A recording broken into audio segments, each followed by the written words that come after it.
Good evening, my fellow Americans, and happy Lunar New Year. I'm Stacey Abrams, and I'm honored to join the conversation about the state of our union. Growing up, my family went back and forth between lower middle class and working class. Yet even when they came home weary and bone-tired, my parents found a way to show us all who we could be. My librarian mother taught us to love learning. My father, a shipyard worker, put in overtime and extra shifts, and they made sure we volunteered to help others. Later, they both became United Methodist ministers, an expression of the faith that guides us. These were our family values: faith, service, education, and responsibility. Now, we only had one car, so sometimes my dad had to hitchhike and walk long stretches during the 30-mile trip home from the shipyards. One rainy night, my mom got worried. We piled in the car and went out looking for him, and we eventually found my dad making his way along the road, soaked and shivering in his shirt sleeves. When he got in the car, my mom asked if he'd left his coat at work. He explained that he'd given it to a homeless man he'd met on the highway. When we asked why he'd given away his only jacket, my dad turned to us and said, "I knew when I left that man he'd still be alone, but I could give him my coat because I knew you were coming for me." Our power and strength as Americans lives in our hard work and our belief in more. My family understood firsthand that while success is not guaranteed, we live in a nation where opportunity is possible. But we do not succeed alone. In these United States, when times are tough, we can persevere because our friends and neighbors will come for us. Our first responders will come for us. It is this mantra, this uncommon grace of community, that has driven me to become an attorney, a small business owner, a writer, and most recently, the Democratic nominee for governor of Georgia. My reason for running was simple. I love our country and its promise of opportunity for all. And I stand here tonight because I hold fast to my father's credo. Together, we are coming for America, for a better America. Just a few weeks ago, I joined volunteers to distribute meals to furloughed federal workers. They waited in line for a box of food and a sliver of hope since they hadn't received paychecks in weeks. Making livelihoods of our federal workers a pawn for political games is a disgrace. The shutdown was a stunt, engineered by the President of the United States, one that defied every tenet of fairness and abandoned not just our people, but our values. For 7 years, I led the Democratic Party in the Georgia House of Representatives. I didn't always agree with the Republican speaker or governor, but I understood that our constituents didn't care about our political parties, they cared about their lives. So when we had to negotiate criminal justice reform or transportation or foster care improvements, the leaders of our state didn't shut down. We came together and we kept our word. It should be no different in our nation's capital. We may come from different sides of the political aisle, but our joint commitment to the ideals of this nation cannot be negotiable.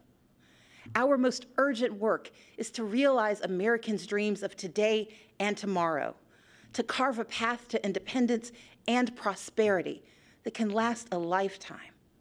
Children deserve an excellent education from cradle to career. We owe them safe schools and the highest standards, regardless of zip code.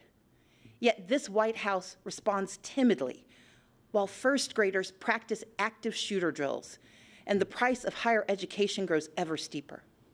From now on, our leaders must be willing to tackle gun safety measures and face the crippling effect of educational loans, to support educators and invest what is necessary to unleash the power of America's greatest minds.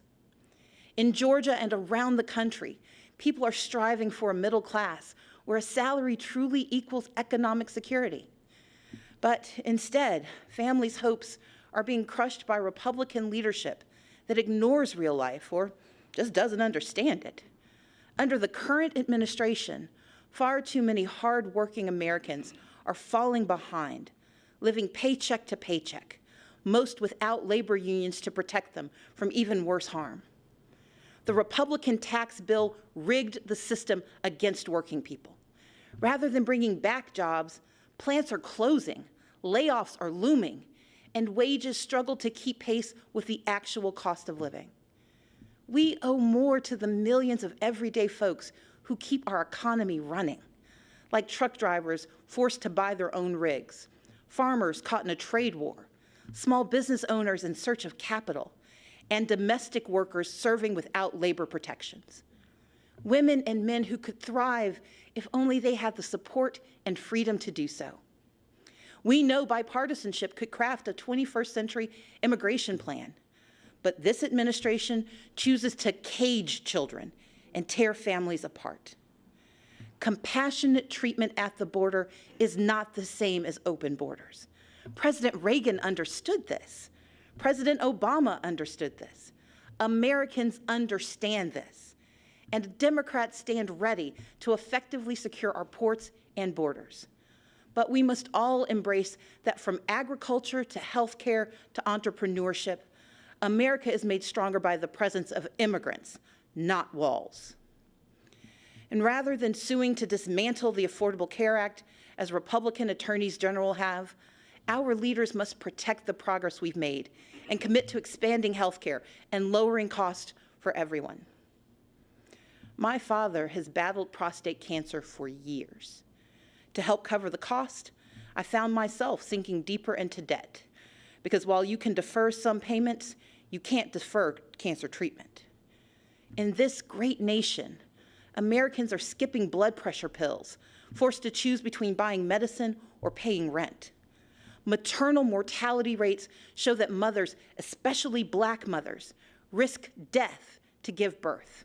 And in 14 states, including my home state, where a majority want it, our leaders refuse to expand Medicaid, which could save rural hospitals, save economies, and save lives.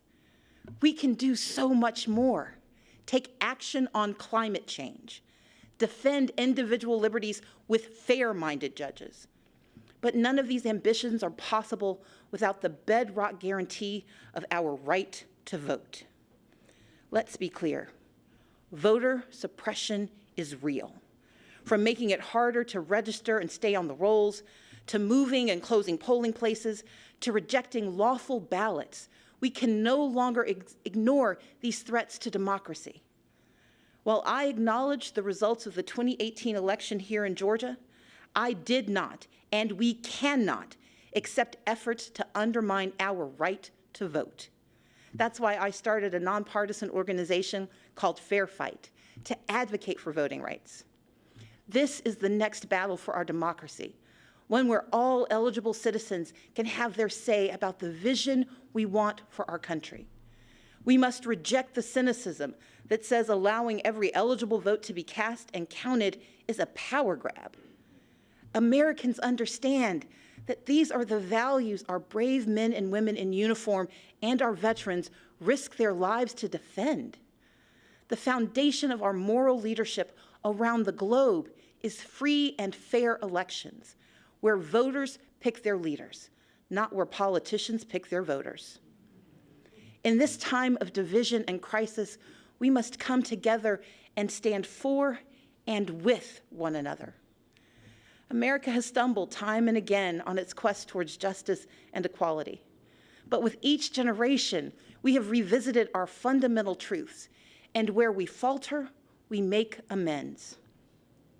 We fought Jim Crow with the Civil Rights Act and the Voting Rights Act. Yet we continue to confront racism from our past and in our present, which is why we must hold everyone from the highest offices to our own families accountable for racist words and deeds, and call racism what it is, wrong. America achieved a measure of reproductive justice in Roe v. Wade, but we must never forget it is immoral to allow politicians to harm women and families to advance a political agenda. We affirmed marriage equality, and yet the LGBTQ community remains under attack. So, even as I am very disappointed by the president's approach to our problems, I still don't want him to fail. But we need him to tell the truth. and to respect his duties and respect the extraordinary diversity that defines America. Our progress has always been found in the refuge, in the basic instinct of the American experiment, to do right by our people. And with a renewed commitment to social and economic justice, we will create a stronger America together. Because America wins by fighting for our shared values against all enemies, foreign and domestic. That is who we are. And when we do so, never wavering, the state of our union will always be strong. Thank you, and may God bless the United States of America.